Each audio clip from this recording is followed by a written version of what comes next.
everyone, my name is Sarah Lipkowitz. I'm a real estate agent based in Montgomery County, Maryland. I specialize in both residential and equestrian properties, and today I want to talk about pricing horse farms. Pricing farms is incredibly tricky because every farm is custom. No two farms are alike. There are so many different amenities that your property could have.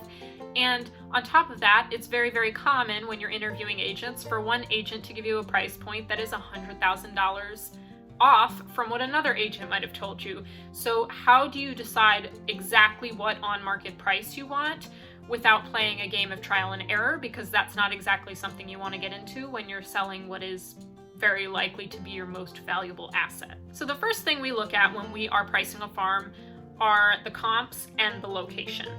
Ultimately, unfortunately, your farm is only worth what buyers are willing to pay for it, and a farm in one zip code with a 10-stall barn, 20 acres, state-of-the-art arena could be worth much, much more than the exact same property 5 miles away. So we really have to take that into consideration. And while we aren't going to find any exact comps for your property, which I can pretty safely say for any farm on the market, we will never find an exact comp. What we can do is find a few approximations and take some properties, maybe one that has the same acreage, one that has a similar home, maybe find a farm that is similar but not exactly the same, and we can start to put together a ballpark from that.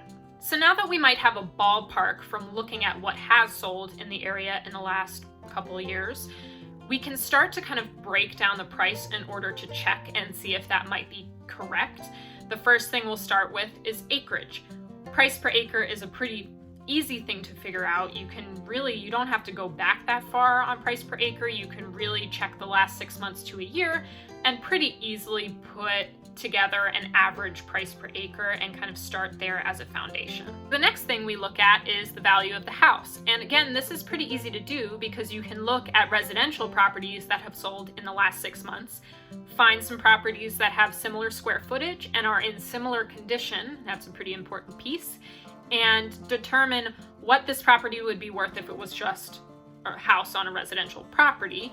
And now we have the value of the house if it were just a residential property, and we have the value of the land if it was just raw land. And the next thing we'll do is break down the outbuildings. Figuring out how much value equestrian amenities add to a property can be really, really difficult because it's much like putting a new roof on a house. You may get 60 cents to the dollar there, but you're not going to recoup the entire cost in the sale. And it's really important to remember that for farms too. If you are building a barn or putting up an arena just to sell a property, it's not worth it. You are not going to get that money back in the sale. If you're going to stay and enjoy it for a while though, I think then it is worth it. But you have to remember that there is also value in potential. So I wouldn't put up a barn or fencing just to sell it because there is value in the potential of the house and the acreage being there, and then the buyer can come in and do what they want.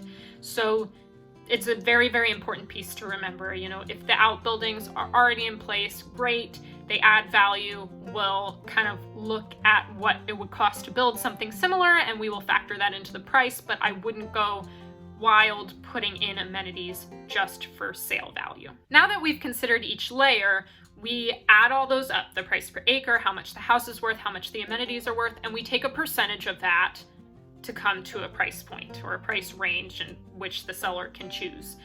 And we hope that it ends up being somewhere around kind of what we suspected when we looked at the comps that weren't really comps, if you know what I mean.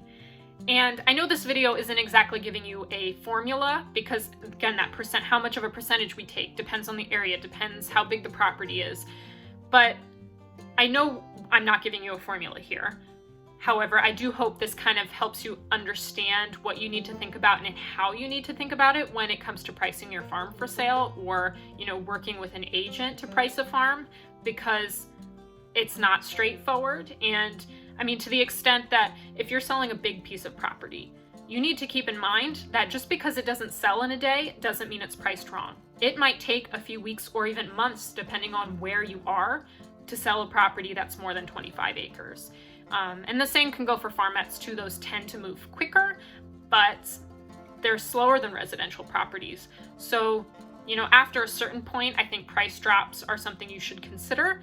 but I think it's really important not to panic about the price point if it's, a month, 2 months in and it hasn't sold yet, because with these types of properties, sometimes it's just a matter of time and patience to find the right buyer, because really at the end of the day, you're waiting for the right buyer to come onto the market.